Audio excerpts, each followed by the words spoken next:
Assalamualaikum warahmatullahi wabarakatuh. Saya Joko Prasetyo, CGP Angkatan 4 Kabupaten Ponorogo akan menyampaikan monolog dari modul 3.1.A.7, yaitu demonstrasi kontekstual pengambilan keputusan sebagai pemimpin pembelajaran.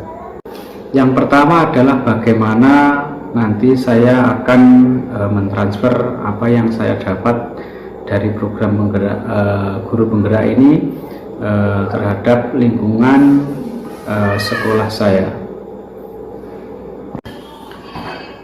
Saya akan mengajak teman-teman sejawat di sekolah untuk berkolaborasi dalam menerapkan prinsip-prinsip pengambilan keputusan yang efektif sesuai dengan apa yang sudah saya pelajari pada modul 3.1. Ketika saya berada dalam situasi dilema etika maupun rujukan moral yang saya alami, maka dalam pengambilan keputusan harus berdasarkan pada keempat paradigma dilema etika. Ketiga prinsip dilema etika dan 9 langkah pengambilan dan pengujian keputusan. Apa langkah-langkah awal yang akan saya lakukan untuk memulai mengambil keputusan berdasarkan pemimpin pembelajaran?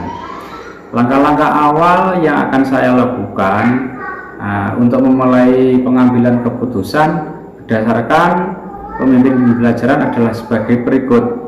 Saya terlebih dahulu akan menganalisis dan menentukan apakah masalah yang saya hadapi termasuk dalam dilema etika atau rujukan moral.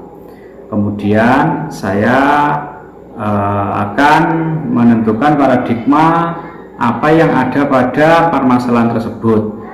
Paradigma yang terjadi pada situasi dilema etika bisa dikategorikan sebagai berikut, yaitu individu lawan masyarakat, kemudian rasa keadilan lawan rasa kekasihan atau justice versus mercy, kebenaran lawan kesetiaan, kemudian jangka pendek lawan jangka panjang.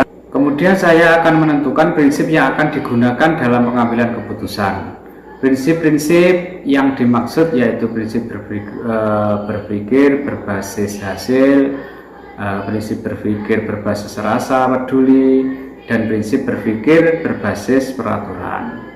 Kemudian saya akan menguji keputusan yang akan saya ambil melalui 9 langkah pengambilan dan pengujian keputusan.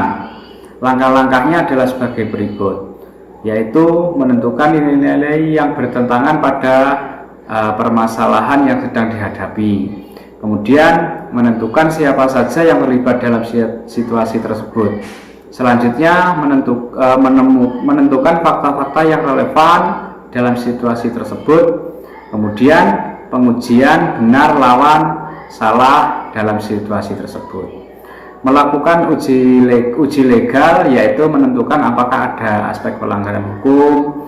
Kemudian melakukan uji regulasi, yaitu menentukan apakah ada pelanggaran peraturan atau kode etik profesi dalam kasus tersebut. Selanjutnya melakukan uji intuisi, yaitu menentukan apakah ada yang salah dalam situasi tersebut berdasarkan perasaan dan intuisi. Kemudian melakukan uji publikasi, yaitu menguji perasaan bila keputusan tersebut atau keputusan yang diambil tersebut dipublikasikan di halaman depan koran. Kemudian melakukan uji panutan atau idola, yaitu menentukan keputusan apa yang akan diambil oleh panutan idola dalam situasi tersebut. Kemudian pengujian paradigma benar lawan benar, melakukan prinsip resolusi, investigasi opsi trilema, kemudian buat keputusan. Lihat lagi keputusan dan refleksikan. Yang ketiga, mulai kapan saya akan menerapkan langkah-langkah tersebut? Hari ini, besok, minggu depan, hari apa? Catat rencana saya sehingga saya tidak lupa. Saya akan mencatat rencana tersebut sehingga tidak lupa. Yang keempat, Siapa yang akan menjadi pendamping saya dalam menjalankan pengambilan keputusan sebagai pemimpin pembelajaran? Seseorang yang akan menjadi teman diskusi saya untuk menentukan apakah langkah-langkah yang saya ambil telah tepat dan efektif.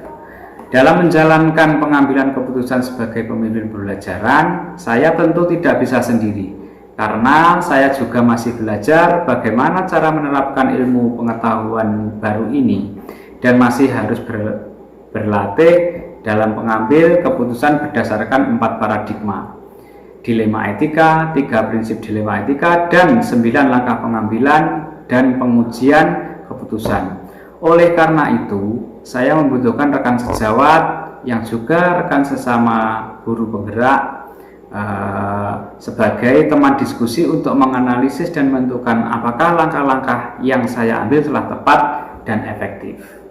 Saya juga meminta input dari bantuan dan juga bantuan dari kepala sekolah dan anggota praktisi yang ada di sekolah untuk berdiskusi dalam pengambilan keputusan sebagai pemimpin pembelajaran.